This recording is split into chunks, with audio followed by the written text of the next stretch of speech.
Welcome back, ladies and gentlemen, to C3-4, and got an amazing show for you today. The topics and things covered in this gluing right here partially explains why I'm a math teacher here talking with you today. I thought this was so amazingly beautiful that from when I took this class in high school, I knew I wanted to be a high school math teacher just because of the beauty and the simplicity, honestly, of what you see here on today's gluing. So obviously a beautiful day for math, some important things to cover in C3-4. Big day, big day.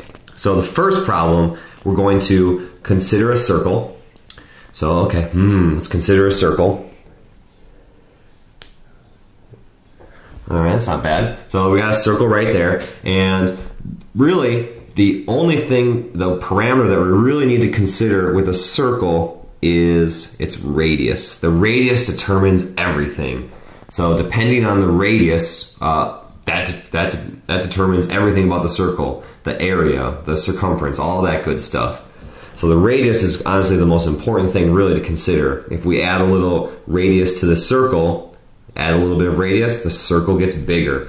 Make the radius a little smaller, then the area becomes a little smaller. So there's obviously a very close connection between the radius and its area.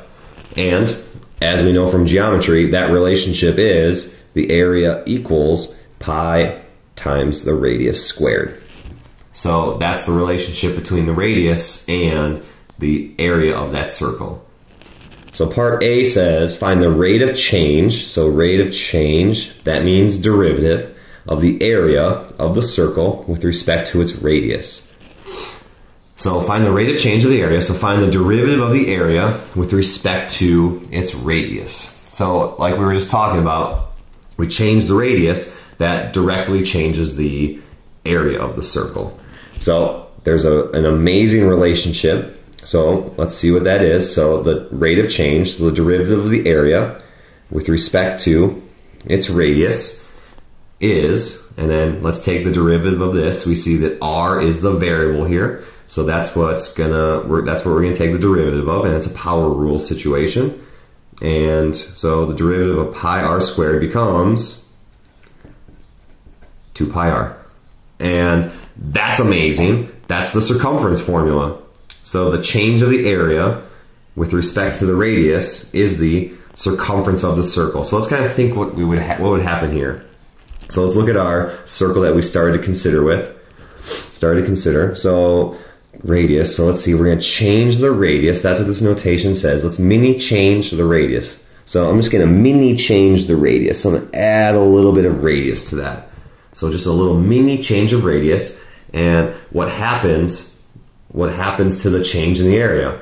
Look at it, it's 2 pi r. So imagine we have a little bit more radius. So then that radius kind of snakes around and kind of becomes a skin that adds to the area of the circle. So add a little bit of radius, change the radius, that changes the area, because if we add a little bit of radius, we add a little bit of radius all the way around, a little more radius, a little more radius, a little more radius, a little more radius. It creates this skin that kind of, I don't know, surrounds the circle, kind of like an onion or a skin on a piece of fruit. So that skin is the circumference. So we change the radius, we change the area, we add a little area. That area added is the circumference, and we can keep adding more and more radius, and that would add more and more circumferences, and that circle would get bigger and bigger. Amazingly beautiful. So the change in area with respect to the radius is the circumference, because we keep adding little skins of circle as we add radius. Whoa. So that's part A. Part B, evaluate the rate of change of the area at r equals 5. So we're going to use the formula we just found. So evaluate the rate of change of area. So if we change the area at r equals 5, that means we're plugging in 5 for r.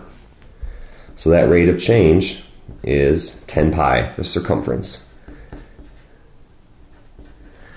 dA dx. Oop, dA dr. Messed up on that.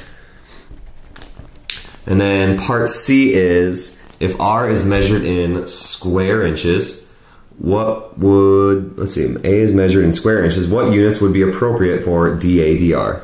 So don't think too hard about this. What I love about this notation, this fraction dAdr notation, the Leibniz notation, is it's a fraction. So fraction rules still kind of apply here. So area, change in area. So the units of area is inches squared. And then down here is dr, so radius, the change in radius. The units of radius is inch. So the rate of change of area, with respect to its radius is inches squared per inch. That's the unit on that. The area is changing by inches squared. The radius is changing by inch. So it's inches squared per inch. And that's the units of the A on the numerator, and that's the unit of the R in the denominator. So nothing too crazy there. Switching gears just a little bit here. If s of x is the position function, and we spent a lot of time in the warm-up today thinking about a position function, and we're going to add to that prior knowledge with a little calculus here. So if s of x is the position function, then what this is saying is the derivative of s is v of x. And this notation tells you this is the velocity function. The derivative of the position function is the velocity function, which is amazingly beautiful. And then this notation is saying then the second derivative of position is the acceleration. So if we know a position function, the first and the second derivatives tell us the velocity and the acceleration. Whoa. So in other words, the derivative of position is the velocity, and the second derivative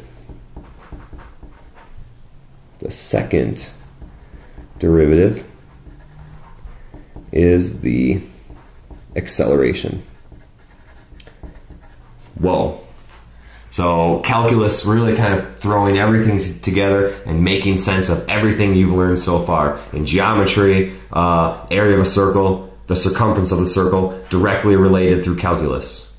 In physics, position, velocity, acceleration, calculus is holding all those things together. So now let's look at an example of using what we just learned in this middle box. So in the warm-up, we examined this problem and examined it using our prior knowledge.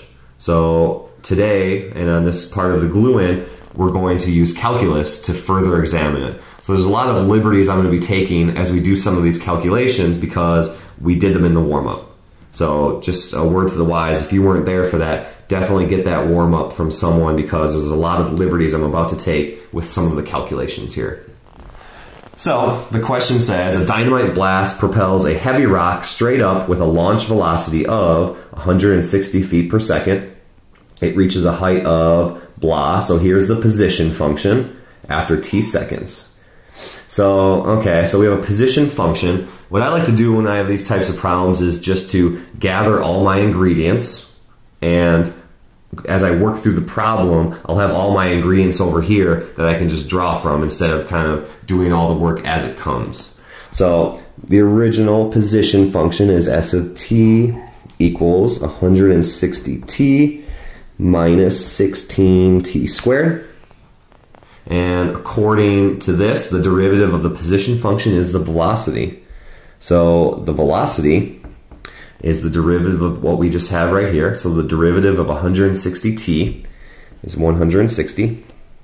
And then the derivative of negative 16t squared is negative 32t.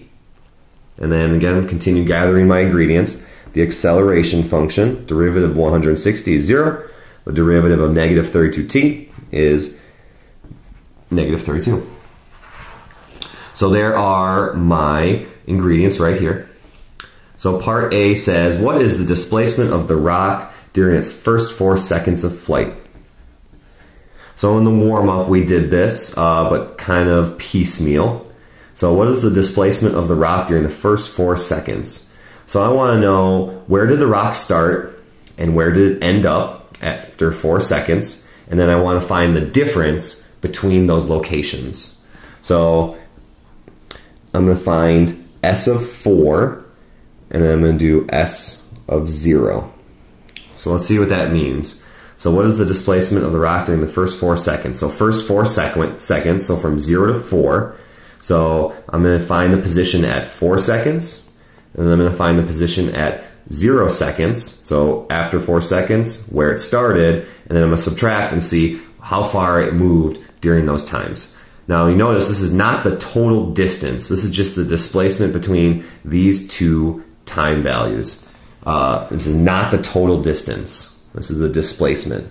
And from the warm-up, we found that S of 4 was 384, and then S of 0 is 0.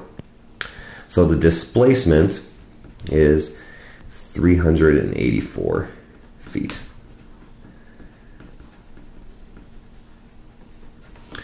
And again, all I'm really doing is plugging into the position function. S of 4 minus S of 0, and we get 384 feet.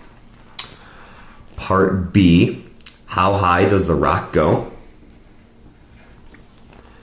So from the warm-up, we also kind of investigated the graph of this, and we saw it looked kind of like that. So we have to remember kind of just thinking about this logically. So we fire a rock up, it goes up, up, up, up, up, up, up, up, up, and starts slowing down because gravity's pulling on it, and then at some point it reaches its maximum, and then this is the key part, it stops. So it stops right here at its maximum, which means the velocity is 0. And then it stops for just a moment, and then starts falling back down and speeding back up. So the key to part B is, how high does the rock go? We need to find when the velocity equals 0. So I'm going to set the velocity equal to 0, and that's 160 minus 32t. And then I'm going to solve for t. So minus 160. So negative 160 equals negative 32t. And we see t equals 5. So t equals 5 is when the rock stops moving, when the rock is stopped. And then because of that, because of how we thought about this, the rock stops at its maximum, and then it's going to start falling. So at t equals 5, that's when it's at its maximum height. So now I have t equals 5, so I'm going to plug that into its position function. So S of 5, and if we plug that in, I believe we get 400 feet. So the maximum height is 400 feet.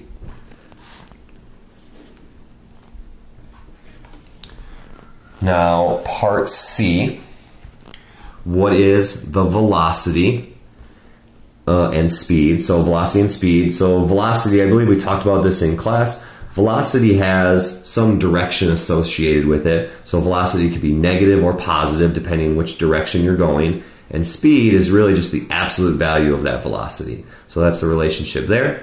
What's the velocity of the rock when it is 256 feet above the ground? On the way up and on the way down. So we'll see that at 400, that's the max at t equals 5. So 256 is below that. So on the way up, it's going to be at 256 feet, and then on the way down, it's going to be at 256 feet. So we know there's going to be two answers, and from the warm-up, we figured that out.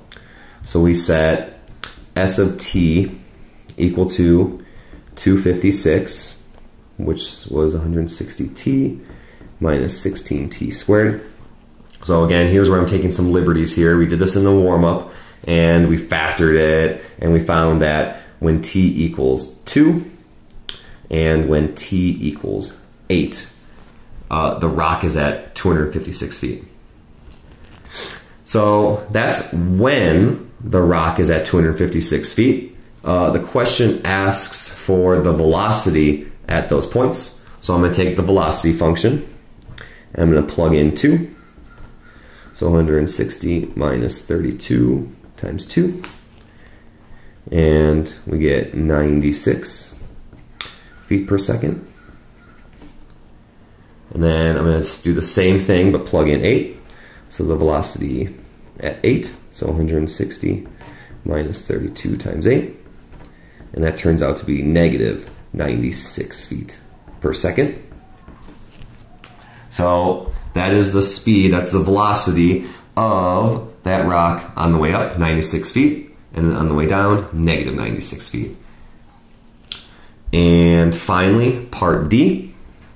What is, let's zoom back up here, what is the acceleration of the rock at any time t during its flight? So acceleration, got that ingredient ready to go. The acceleration at all points during its flight, at all times during its flight, is negative 32 feet per second squared. Boom. So that's the force of gravity right there, negative 32 feet per second, pulling that rock down. It started with an initial launch velocity of 160 feet.